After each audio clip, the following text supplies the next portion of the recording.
Hey, bonjour, c'est Marc-André de Codis.net et aujourd'hui, on a quelque chose de très spécial, quelque chose de nouveau, quelque chose que j'ai jamais vraiment essayé et qu'on n'a presque pas vu jusqu'à maintenant dans les sentiers au Québec. On parle effectivement du Segway vilain, le vilain de Segway Powersports Canada.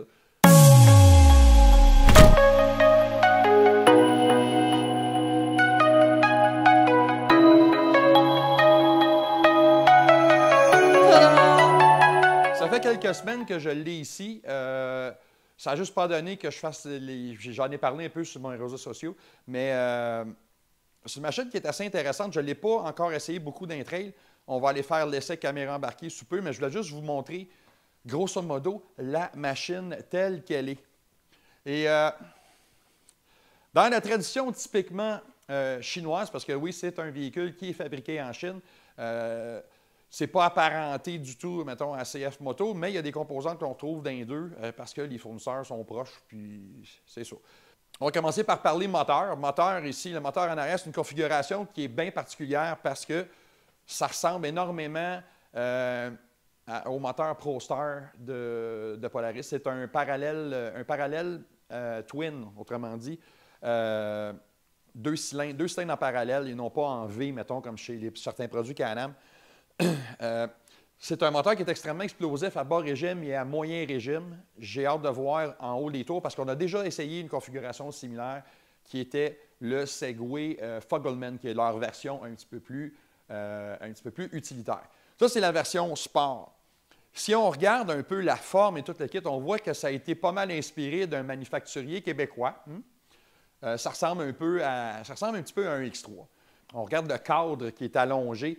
On regarde aussi la géométrie des suspensions avant et arrière, qui est pas mal similaire.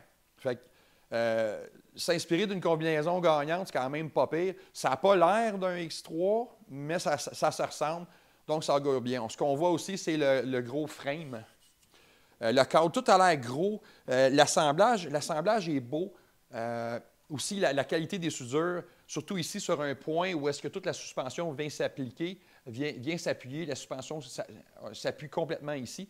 Si on voit les amortisseurs en dessous ici de chaque côté. Donc, c'est ça. On voit une qualité d'assemblage qui est pas... Oubliez surtout pas, c'est la première année qu'on voit ça dans nos sentiers, là. Puis on est les seuls en Amérique du Nord à en avoir. Aux États-Unis, ils ne sont pas encore vendus ou à très petite échelle. Donc, c'est un peu la plateforme de développement de Segway Powersports Chine, c'est le Canada. Donc, la CVT, on parle d'une CVT CVTech. Oui, les premières générations n'étaient pas CVTech et il y a eu plusieurs critiques négatives qui ont été faites avant que ça arrive au Canada. Donc, c'est du CVTech primaire, secondaire, du trail block. Excellent de ce côté-là. Transmission, encore là, c'est très similaire. C'est transmission straight cut gear, tout ce qu'il y a de plus. On a un rapport low, un rapport high, le neutre, le park et tout le gréement. Ce que j'aime beaucoup de ce système-là, c'est qu'en plus d'avoir une position park pour le stationnement, on a aussi un frein à main qui est dans la console. Donc ça, c'est très bien de ce côté-là. Pour la suspension, c'est très similaire, un petit peu de la façon que c'est monté aux autres modèles Super Sport sur le marché. On a des amortisseurs qui sont ajustables un petit peu professionnels, donc c'est un ajustement. On a un amortisseur, pas un amortisseur, mais les ressorts. On a un ressort de charge et on a un ressort de confort. Donc, comme toutes les autres grosses marques, on a compris que ça fonctionne comme ça. Et une affaire que je trouve bien le fun, c'est que normalement, le réservoir, il est à côté ici, puis là, il faut que tu fasses les ajustements. Mais regardez ça ici. Regardez ça, comment c'est beau! Fait que l'ajustement est ici. Compression rapide, compression lente. Et on a aussi la détente. Il y a une vis ici, là. La détente, elle est là. C'est assez intéressant. On a un débattement en avant d'à peu près 16 pouces. Je pense que c'est 40 cm puis 45 cm en arrière, ce qui veut dire 18 en arrière, ce qui est un peu dans la norme comme le XP1000. Tu sais, les non-turbo, on va parler de véhicules non-turbo compressés. Le YXZ de Yamaha, le XP1000 chez Polaris. C'est des systèmes avec ce qu'on appelle des swing arms en arrière, donc c'est des longerons. La suspension, l'axe de suspension était beaucoup plus en avant et ça donne une suspension qui est beaucoup plus stable. Encore des amortisseurs, les ressorts doubles, les ressorts d'impact, puis un ressort de confort qui est en haut ici. On a des protège-ressorts. Ça, c'est une affaire qui est bien le fun, puis c'est pas pensé à certains endroits. Ça a été pensé ici pour ne pas maganer ni la peinture sur les ressorts, ni maganer l'amortisseur lui-même, parce que ça coûte cher. Puis encore là, pour les ajustements, c'est encore le fun, parce qu'en bas ici, on a la détente, ce qui veut dire le stroke quand il va descendre par en bas. Puis le stroke d'impact, quand il mange son coup, bien, le réservoir, il est en haut ici. Il est énorme! Donc, je vais m'attendre lors de l'essai à des performances de suspension qui sont supérieures à la moyenne. J'ai bien hâte de voir ce que ça va donner de ce côté-là. Si on regarde la direction assistée, tout à fait simple, rien de compliqué. Supposément ajustable avec l'application, mais on ne réussit pas à faire fonctionner l'application lors du tournage. On est un petit peu limité par le temps, donc on a demandé un reset. Si on l'a, on va faire un addendum ici, dans la vidéo. Puis si vous ne voyez pas un addendum, puis je continue de parler, c'est parce qu'on ne l'a pas eu à temps. Donc, la direction assistée, elle est légère, elle est précise, c'est bien. Je n'ai pas vraiment de problème de ce côté-là. Les freins, c'est des... Oh! Quelle surprise! Parce que ce n'est pas indiqué dans une direction. Mais à l'avant ici, on a des étriers à double piston. Donc, c'est des étriers à double piston sur des disques, c'est dans les alentours de 300 mm. C'est assez gros là, comme disque. Et à l'arrière, est-ce qu'on a du double piston? Est-ce qu'on est assez chanceux pour avoir eu des étriers double piston en arrière? Je ne crois pas. Non, c'est des simples en arrière. Ce n'est pas la fin du monde. Il ne faut pas croire qu'à cause que c'est des simples pistons, puis dans plusieurs marques, c'est comme ça. Mais ce qu'on va avoir, où est-ce que le freinage est important à l'avant, on va avoir un freinage qui est beaucoup plus précis, beaucoup plus facile à doser et surtout plus puissant. Donc, ça, c'est très bien. L'extérieur du véhicule, c'est un j'aime pas. Je vais vous dire, la première fois que je l'ai vu, je n'ai pas vraiment aimé, mais en ayant un ici avec moi dans l'atelier depuis quelques semaines, je me suis habitué puis je le trouve vraiment pas laid. Il y a comme le devant, il est beau. On a des lumières, c'est des lumières. Il y a du DEL et des projecteurs. On va vous allumer ça. Attention, vous risquez d'être ébloui. Les DRL, c'est la grosse mode. Tout le monde a ça. C'est les phares de jour maintenant, mais on appelle ça des DRL. Daytime Running Light, c'est des phares de jour de position. Donc, on a ça, mais ils sont atrocement puissants. C'est vraiment très, très fort. Encore le fameux système à deux interrupteurs. Je déteste ça. On peut-tu avoir off, parking, on, high, s'il vous plaît? Juste une switch, parce que c'est complexe pour rien. On a aussi des flasheurs. Donc ça, c'est bien. On a les flasheurs d'urgence aussi. Viens, on va aller voir en arrière, Carl. Ce qui est plaisant aussi, c'est que les lumières en arrière, c'est complètement DEL. Il n'y a pas d'autres sortes de lumières en arrière. Puis si tu regardes ça, si tu ne le vois pas quand le gars il freine, c'est parce que tu as besoin d'aller te faire opérer les cataractes. C'est très puissant. C'est un point qui est très positif. Et je regarde aussi les lumières. Là, on regarde, il est sur les hautes présentement. Là. Regarde sur la porte du garage. C'est les basses, les hautes. C'est extrêmement puissant, car c'est vraiment... J'aime beaucoup le principe, c'est correct. Puis là, tu as les fameux DRL. Écoute, si tu oublies tes lumières en sentier, c'est sûr qu'il y a quelqu'un qui te voit arriver pareil. Ça fesse dans le dash. Donc, sur ce côté-là, c'est très positif. Si on regarde la ligne, comment est-ce qu'il a été dessiné, je trouve ça correct. Une chose très importante que je trouve aussi, c'est la qualité de la finition. C'est du powder coat, ça, c'est de la peinture électrostatique. Et la qualité est vraiment effrayante parce que lui, il a été brassé, il a été battu par des membres de la presse, il a même fait part à une course. Donc, il a mangé de la chenoute pas mal, celui-là, et il est encore pas mal en forme. Une chose qui est bien plaisante, c'est ça ici. Il y a un toit d'origine. Ce n'est pas le plus beau toit au monde, mais il est gratis, il vient avec. Fait que ça, c'est très, très bien de ce côté-là. En arrière, ici, il y a quand même un petit peu de rangement. On peut mettre un peu de rangement ici. Et je n'ai toujours pas figuré ce machin-là ici. Là. C'est comme un rangement que tu peux mettre des affaires au sec dedans, mais il n'y a pas de cils, rien. Mais quand même, tu peux mettre certaines choses là-dedans. Disons que l'idée est comme... C'est pas... Ça ne m'enchante pas, mais c'est pas merdique non plus. C'est comme, tu dis, ouais, c'est pas pire. Ça fait un job. Fait que c'est ça. Un peu de rangement ici. D'origine, on va avoir aussi le hitch ici. C'est un hitch 2 pouces.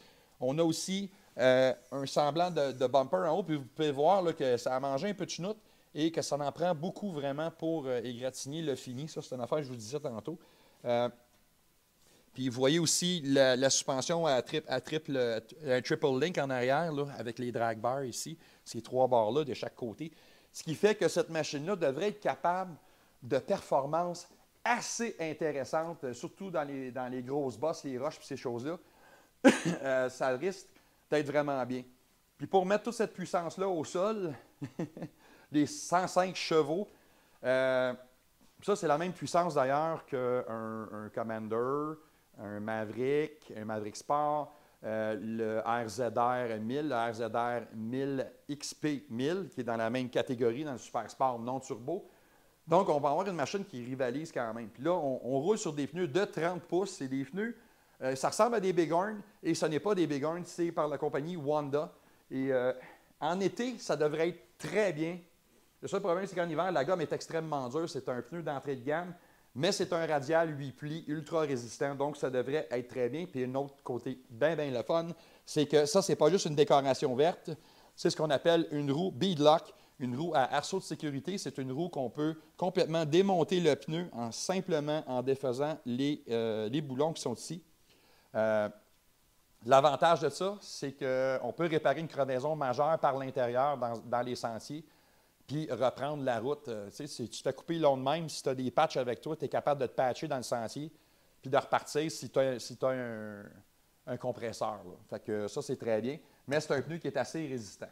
Une affaire qui est bien fun aussi pendant que je regarde. Vous voyez ici, c'est de la protection et c'est d'origine.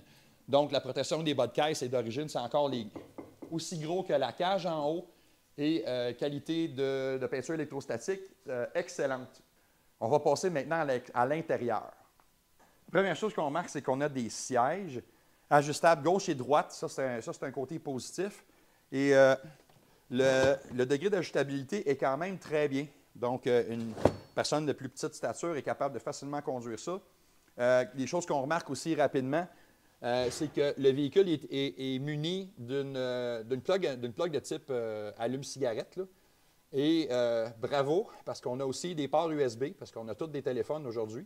Donc, ça, c'est un gros plus. Et si vous remarquez, ce véhicule-là, il est muni de ceinture 4 points. Mais elle a quelque chose de particulier parce qu'on n'est pas obligé de défaire le harnais. Regardez. C'est des enrouleurs de compagnie. Donc, c'est comme les ceintures de sécurité normales, sauf que pour la mettre, au lieu d'être obligé de se casser la tête à mettre un gréement à toutes les fois, on met la ceinture de droite. C'est tellement cool. Donc, on met la ceinture de droite et on met la ceinture de gauche. Pas de gossage. Donc, il y a juste ça un peu qui est achalant. Si tu tires trop vite, tu risques d'arriver à bout.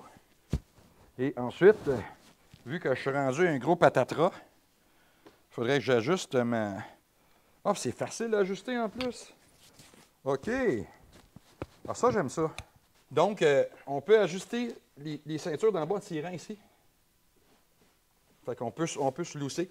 Mais ce qui est le fun, c'est qu'on a quand même le mouvement libre du torse en haut, à moins qu'il y ait un impact, puis là, il barre la ceinture. C'est vraiment génial. C'est la première fois que je vois un système comme ça sur le marché. Et je dois vous dire que je suis agréablement surpris parce que ça augmente non seulement le confort, mais ça augmente aussi le côté sécurité de la chose. Parce que si jamais il y a un capotage, c'est impossible de se faire éjecter du véhicule ou de se faire éjecter le tronc sur le côté. Tu ne peux pas sortir de la ceinture. Fait que ça, c'est un point extrêmement positif.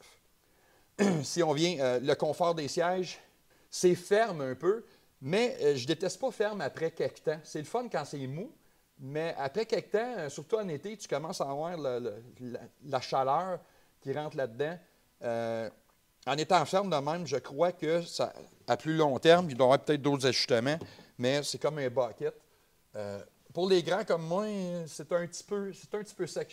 Les dossiers devraient être un petit peu plus hauts. Parce que si vous regardez ici, où est-ce que je m'assis dans le dossier, vous voyez, mais j'ai quand même un support en arrière en cas d'impact. je me fais rentrer dans le derrière mon casque, je vais pouvoir quand même aller m'accoter sur l'appui-tête. Donc, ça, c'est bien. On a ça ici. Tous les fusibles sont là. En avant, ici, vous allez voir la petite boîte avec les ailettes. Ça, c'est le régulateur de tension. Donc, quand même des composantes importantes qui sont facilement accessibles. On a une boîte à gants ici qui est digne d'une caverne d'Ali Baba. Là, ce que je veux voir, c'est qu'on a une télécommande ici qui se connecte en quelque part. Là. Je ne sais pas exactement où. Parce que oui, il y a un winch d'inclus dans la machine et il y a un petit kit d'outils ici. Fait qu'on n'a pas malheureusement de télécommande sans fil, on a juste une télécommande filaire.